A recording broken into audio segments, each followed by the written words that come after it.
The man who almost got my parents deported had a nice office, a whole wall of framed certificates that meant absolutely nothing, and no idea at all that the daughter he'd never bothered to worry about reads and files legal documents for a living.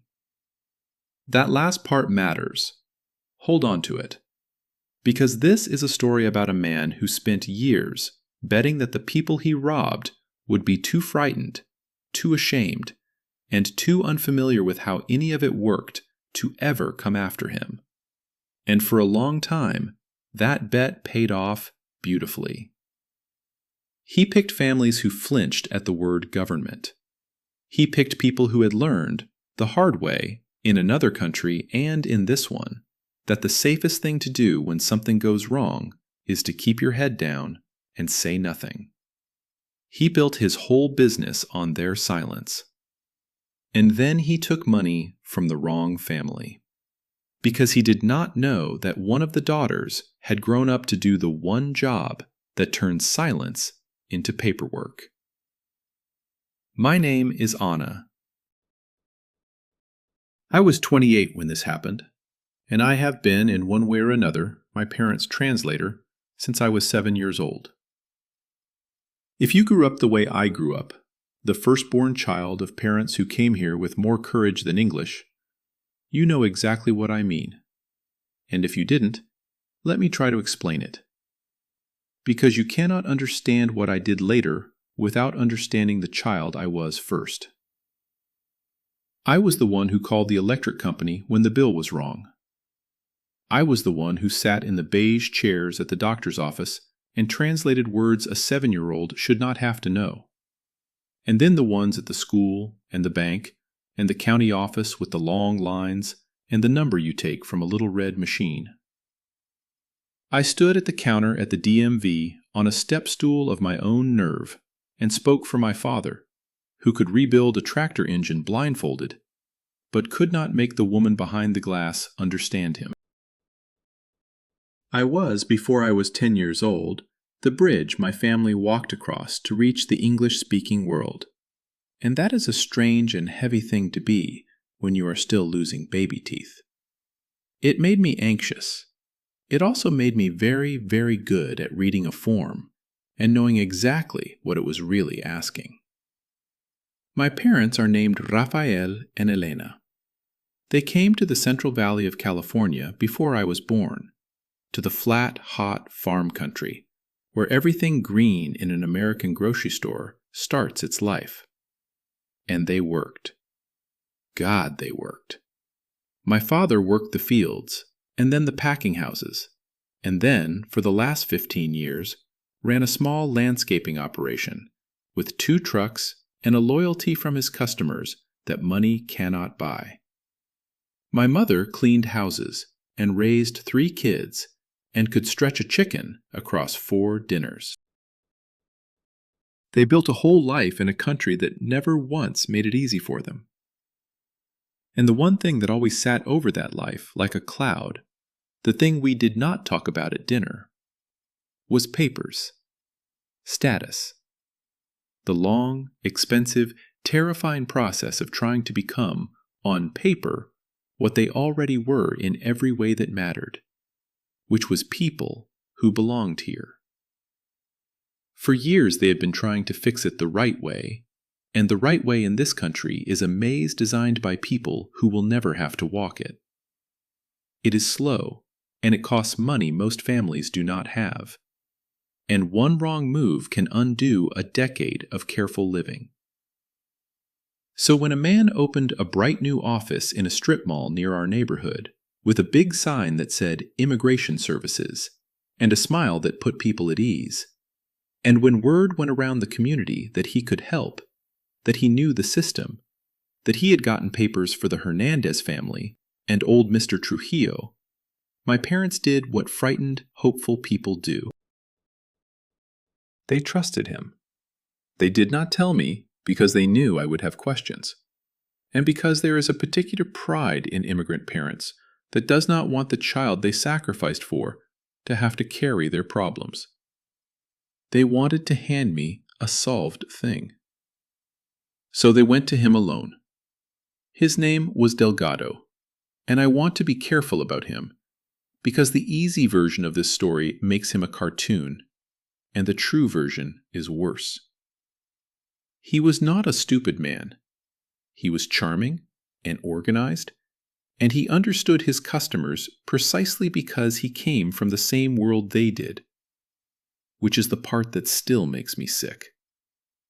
He called himself a notario, and if you did not grow up in our community, you might not understand the power in that word. So let me tell you. In many of the countries our families come from, a notario is not what a notary is here. Back home, a notario is a highly trained lawyer, a person of real legal authority, someone you trust with the most important documents of your life. Here, a notary public is a person with a stamp who watches you sign things. Delgado lived in the space between those two meanings, and he got rich there. He let my parents believe he was, in effect, a lawyer. He was not a lawyer. He was not anything. He had no license to practice law, no authority to give legal advice, no standing to file the things he charged people to file. In California, it is actually against the law for an immigration consultant to do most of what he was doing: to give legal advice, to call himself a notario, to promise the outcomes he promised. But my parents did not know that, because how would they? And that not knowing was the entire product he was selling. He charged them thousands of dollars in cash, in installments, the savings they had scraped together for exactly this purpose, the money that was supposed to buy the end of the cloud. He took it in an envelope across a desk, and he gave them a receipt with a logo on it, and he told them not to worry, that he was handling everything, that these things take time, and that they should not talk to anyone else about their case, because it could complicate the filing. Keep it quiet. Trust me. Don't involve anyone.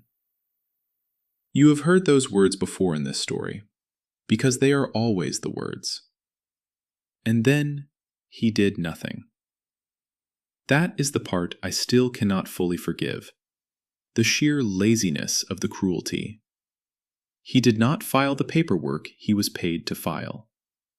Or he filed something, once, wrong, incomplete. A form that did more harm than good. I was never entirely sure which because the man kept no honest records. He took the money and he let the clock run. And immigration cases are all about the clock. Deadlines that do not forgive. Windows that close and do not reopen. My parents called him when they got nervous, and he reassured them. They called again, and he was harder to reach. Months passed. A year. And the whole time they thought they were inside a process, being handled, moving toward the light. When in truth, they were just standing still in a field while a storm they couldn't see gathered on the horizon. The storm arrived in an envelope with a government seal, and it arrived at my parents' house on an ordinary Tuesday, and it was a notice to appear. If you know what that is, your stomach just dropped. And if you don't, it is the piece of paper that begins the process of removing you from the country. Deportation. After 30 years. My father, who had paid taxes and coached a Little League team and never once had so much as a parking ticket, was being told to appear and explain why he should not be expelled from the only home his children had ever known. And the reason he was in that position, the direct and provable reason, was that a man in a strip mall had taken his money and his trust and filed nothing, or filed poison, and let him walk blind into the exact danger he'd paid to be saved from. That was the night my mother finally called me. I will never forget her voice on the phone. My strong mother, who had crossed a desert and cleaned 1,000 strangers' toilets and never once let me see her afraid. And she was afraid now. She was trying not to cry and failing, and she kept saying she was sorry. Sorry, mija. We didn't want to worry you. We thought he was helping. And I drove the 2 hours home that night, with my hands very calm on the wheel, and something happening inside me that I had never felt before. A kind of cold I did not know I had in me. Because here is the thing Delgado did not know. The thing none of them ever know until it is too late. He had spent his career preying on families precisely because they didn't know how the system worked. And he had just handed a notice to appear to a woman whose daughter spends every single working day inside exactly that system. Reading it, filing in it, speaking its language fluently and without fear. I am a paralegal. I need to be precise about what that means, because it matters to everything that came after. I am not a lawyer. I cannot give legal advice. I cannot represent anyone, and I did not at any point pretend otherwise. Because the whole disease I was fighting was people pretending to be lawyers who weren't. But I work for lawyers. I have for 6 years. I know how a case is built, how a document is filed, how a deadline is calculated, how a complaint is drafted, and where it is sent, and what makes an agency actually move instead of filing your letter in a drawer. I know the difference between a licensed attorney and a man with a stamp, because knowing that difference is my literal job. Delgado had robbed the one family in the neighborhood with a daughter who could not be intimidated by a wall of meaningless certificates, because she'd learned in the 6th grade to read what a document actually says instead of what a smiling man tells you it says. I sat at my parents' kitchen table that night, the same table where I'd done my homework, where I translated bills and letters my whole childhood, and I made 2 lists on a legal pad. The first list was the emergency, and the emergency was my parents. And I want to be very clear about the first thing I did, because it is the thing too many people get wrong, and it is the thing that separates what I did from what Delgado did. I did not try to fix the immigration case myself.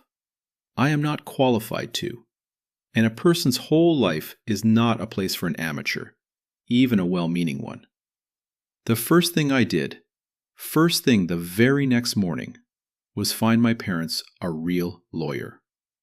A licensed, actual, verified immigration attorney. The exact thing Delgado had only pretended to be. I knew how to find one, which most people don't, and that knowledge is a kind of privilege I did not earn, and have spent the years since trying to give away. You can look up any lawyer on the State Bar's website and see, in black and white, whether they are actually licensed, whether they are in good standing, whether anyone has ever disciplined them. It takes 90 seconds.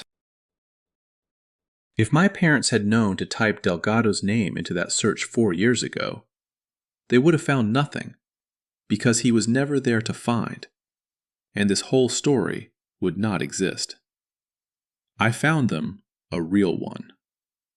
Her name was Grace Okoro, an immigration attorney with a small, hard-working practice and a reputation for taking the cases other lawyers called hopeless. And I called her office at 8 in the morning, and I did not stop being politely, precisely persistent until she agreed to see my parents that week. I went with them, of course. I sat in the chair I had sat in my whole life, the translator chair, the bridge chair, except this time I did not have to translate the law because I understood it. And that was its own strange grief, realizing how much easier my childhood might have been if the adults around me had ever once been given a fair map. Grace was everything Delgado was not. She did not promise anything. That was the first thing I noticed, and a thing that told me she was real. Because the real ones never promise. The real ones tell you the truth. And the truth has edges. She looked at what little documentation my parents had, the logoed receipts, the notice to appear, and her face got very still and very focused. And she asked hard questions, and she did not sugarcoat the answer. The answer was that it was bad, and that it was not hopeless, and that those two things were both true at once. The notice to appear was real, and had to be fought, and fought properly, in front of a judge, and that was frightening. But my parents had 30 years of clean, documented, tax-paying life in this country, and they had, it turned out, a strong case for relief once they finally had someone competent presenting it. And there was even a bitter irony that being victims of exactly this kind of fraud was a fact that a good attorney could put to use rather than hide. What had nearly destroyed them, handled right, became part of the argument for mercy. Grace took the case. For the first time since that envelope arrived, my mother slept through the night. Because for the first time, a person with an actual license and actual competence had said, "I will stand next to you in that courtroom, and I know what I am doing." That was the emergency handled, or at least placed in real hands. Which brought me to the second list on my legal pad, the longer one, the colder one. Because saving my own parents was necessary, and it was not enough, and I knew it wasn't enough, sitting at that kitchen table the very first night. A man like Delgado does not have one victim.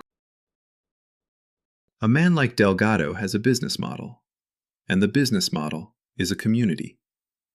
And if I fixed my own family's case and walked away, he would simply keep going, envelope after envelope, family after family.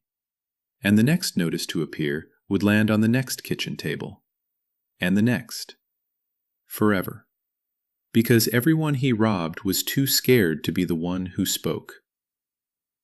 I had spent my whole childhood being the one who spoke.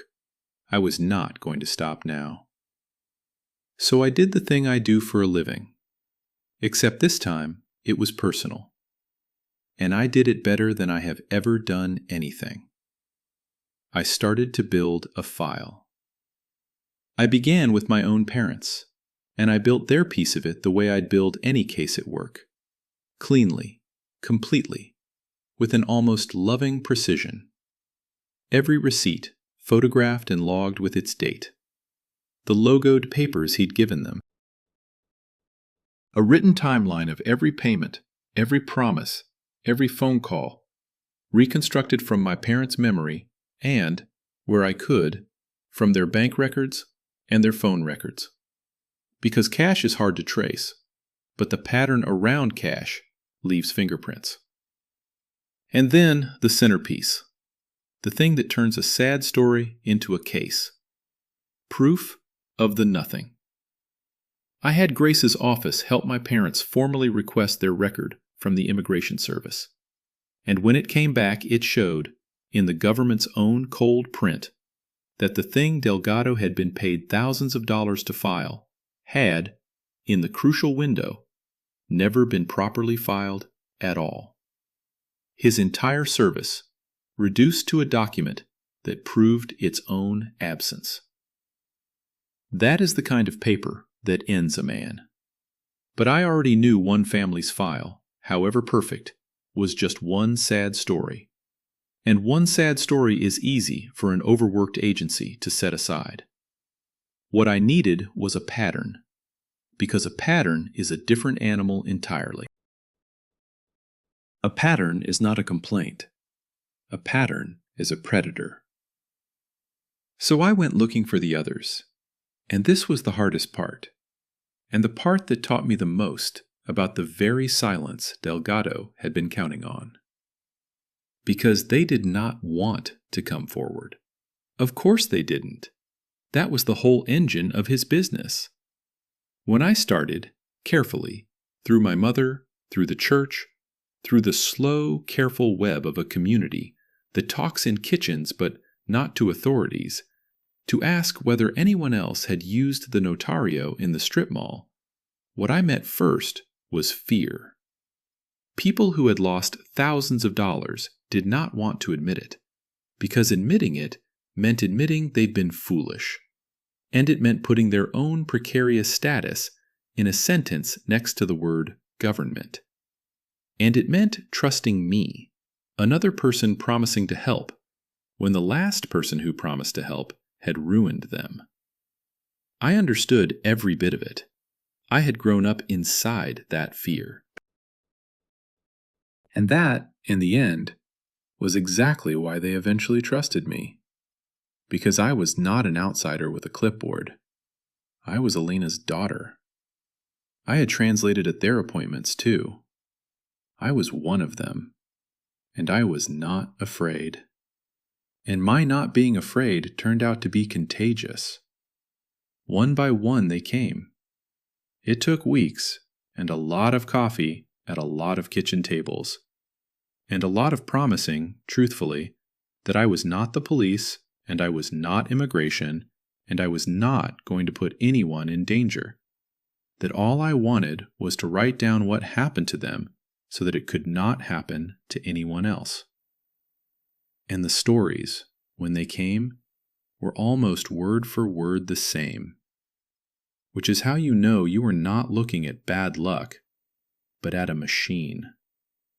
The bright office, the word notario, the reassurance, the cash, the receipt with the logo, the nothing. A widow in her 70s named Marta had given him almost her entire savings to help her son, and gotten nothing, and been too ashamed to tell even her own family until a paralegal she trusted sat in her kitchen and held her hand and said, "This was not your fault. You were robbed by a professional, and it is going to be written down." There was an evening that I keep like a photograph, when a few of the families came to my parents' living room, nervous, sitting on the edge of the couch with their coats still on. And I watched something happen that I don't think any of them had let themselves feel before. They started to talk.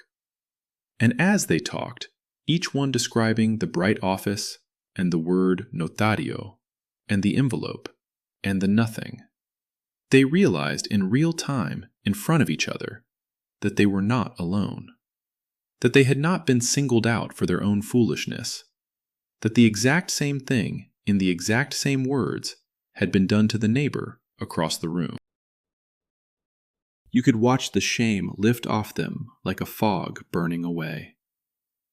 Because shame is a private thing, it needs you isolated, and the second these families saw their own story on someone else's face, it stopped being their personal failure and started being his crime. A man had done this to all of them. That is a very different feeling, and it is a feeling that makes people brave. Marta told her story to that room with her chin up, the widow who had been too ashamed to tell her own son. And when she finished, an old man across the room who had lost his own money reached over and just held her hand. Two strangers who had been robbed by the same predator. And I had to go into the kitchen for a minute so nobody would see my face. Because I understood, standing at my mother's stove, that what Delgado had truly stolen from these people was not only their savings. It was their sense that they were competent adults who could navigate the world. He had made a whole neighborhood feel stupid and small, one envelope at a time. And what was happening in my parents' living room, the talking, the hand-holding, the slow straightening of spines, was the beginning of them taking that back.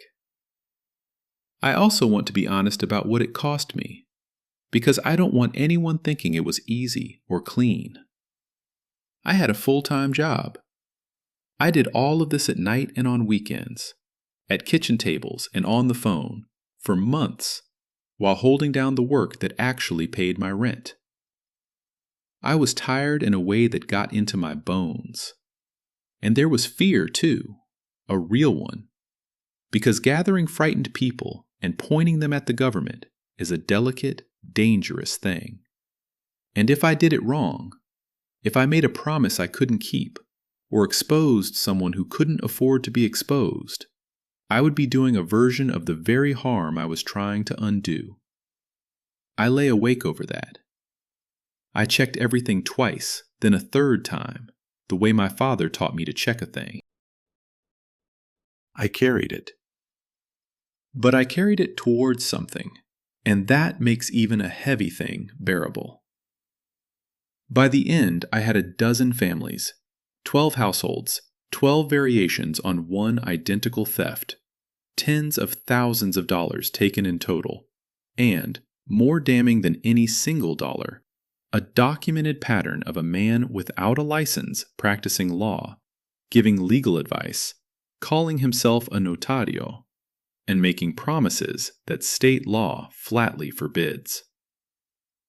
Because that is the thing I understood that most of his victims did not. In California, what Delgado did is not a gray area, and it is not merely unethical.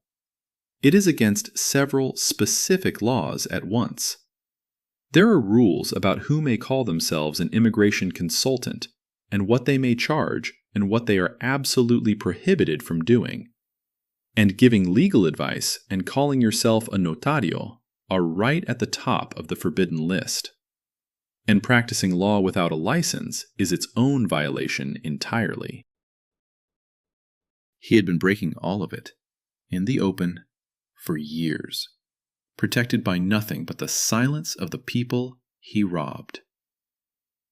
So I took the silence, and I turned it into a document, and then I turned the document into a weapon. And I did it the boring, unglamorous, devastating way that actually works. I built a master file, the way I'd build a brief at work. A cover memorandum laying out the pattern in plain language. An index. And then the exhibits. 12 of them, one per family, each with its statement and its receipts and its timeline. Each one an echo of the last, so that anyone who opened that file would understand within 90 seconds that they were not looking at a disgruntled customer, but at a serial predator with a strip mall office. I had one of the attorneys I work for read the whole thing before it went anywhere. Not because I needed permission, but because I wanted it airtight. And she read it and was quiet for a moment and said, "Anna, this is better organized than half of what crosses my desk from actual firms." It was the proudest I have ever been of anything. Then I sent it where it would do the most damage. And this is the part where the quiet way beats the loud way every single time. I did not go stand outside his office with a sign. I did not confront him, did not give him a scene to feel wronged about, did not hand him any warning at all. I filed. I filed a complaint with the State Bar of California, which has a whole unit for exactly this, for people practicing law without a license. And a file like mine is precisely what they are hunting for. I filed a complaint with the Office of the California Attorney General, which enforces the consumer protection laws and the specific statutes about immigration consultants, and which has real power to shut a fraudulent operation down and claw money back. I sent it to the county district attorney because taking people's money by fraud is not just a civil matter, it can be a crime. And I reported it to the Federal Trade Commission on top of all of it, so the pattern would live in more than one database. 12 documented families, cross-referenced and indexed, landing on the desks of the exact agencies built to act on them. That is a very different thing from one scared phone call. And the difference is the whole point of everything I am telling you. One voice they can ignore. 12 voices, organized into a pattern by someone who knows how the machine reads, they cannot. And then, the way it always is with the procedural path, I had to wait. and waiting is the tax you pay for doing it right instead of doing it loud. But the machinery, once it turns, does not turn back. Investigators started reaching out to the families, and because I had prepared every one of them, because I had sat in their kitchens and told them what to expect and promised to be there, they did not vanish back into their fear. They answered. They handed over their receipts. The pattern held under real scrutiny because it was real. And somewhere in an office across town, a man who had spent years certain that these people would never, ever come after him, got the first phone call that told him he had been wrong about the one thing his entire business depended on. I was not there to see his face, and I want to tell you that I have made my peace with never seeing it, because wanting to see it was never what this was about. What I got instead was better. Delgado's operation was shut down. The state moved against him, and the smiling office in the strip mall with the wall of meaningless certificates closed its doors, and the sign came down. He was ordered, through the legal process, to pay restitution to the families he had defrauded. And I will be honest with you the way I promised those families I would always be honest. That not every dollar came back. Because stolen money is like spilled water, and some of it is simply gone. But real money did come back to real families who thought they'd never see a cent of it. And more than that, he faced actual criminal exposure for what he had done. And he will never again put out a shingle in that community and take an envelope across a desk from a frightened person who trusts the word notario. The machine that he had counted on to protect him, the slow, careful machine of the law, turned out to work just fine once somebody finally fed it what it needed.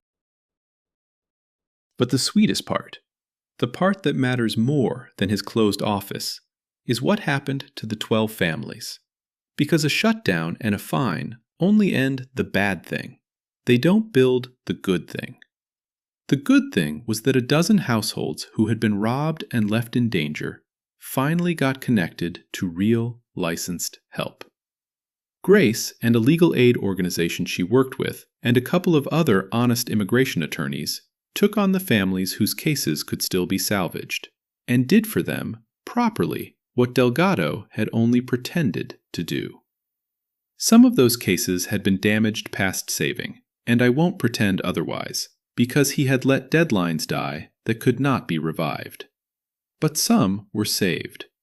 Real papers got filed by real lawyers. The cloud lifted off more than one family that had lived under it for years, including mine. I have to tell you about mine.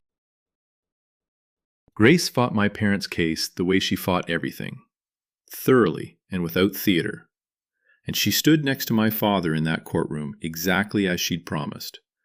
And in the end, after a stretch of months that aged all of us, the removal case against my parents was resolved and closed, and they were put back onto the honest, lawful path toward the status they had been trying to reach for 3 decades.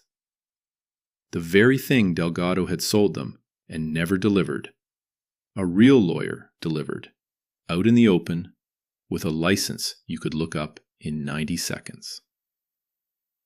My mother framed nothing and thanked God quietly and went back to her garden. My father shook Grace's hand for a long time and could not find the words, which for my father is the loudest thing he does.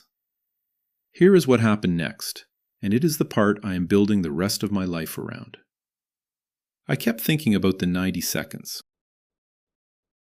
The 90 seconds it takes to look up whether a lawyer is really a lawyer, the 90 seconds that would have saved my parents 4 years of fear and thousands of dollars if only anyone had ever told them that the 90 seconds existed. That is what a predator like Delgado truly steals. Not just the money, the not knowing. He built an empire in the gap between what my community needed to know and what anyone had ever bothered to teach us.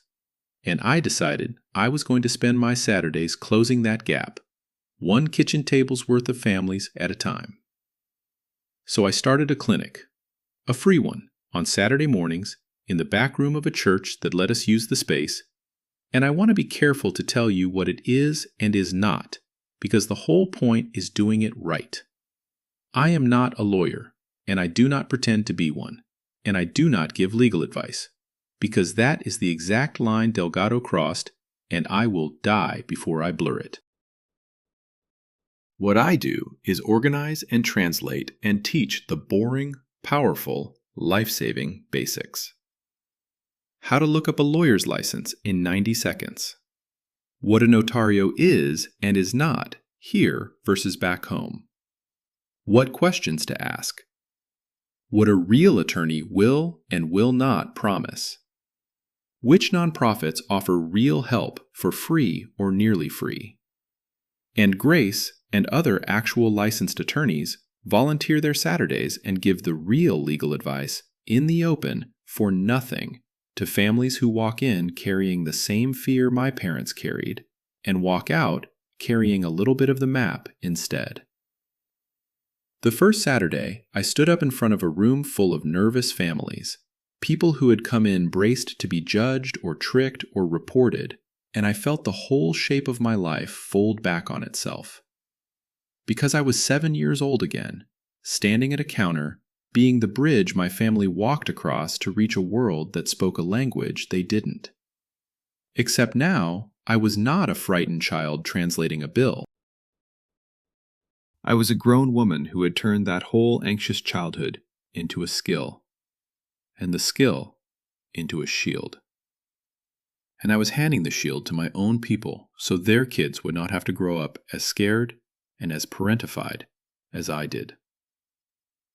My parents sat in the front row that first Saturday. My mother cried. The good kind.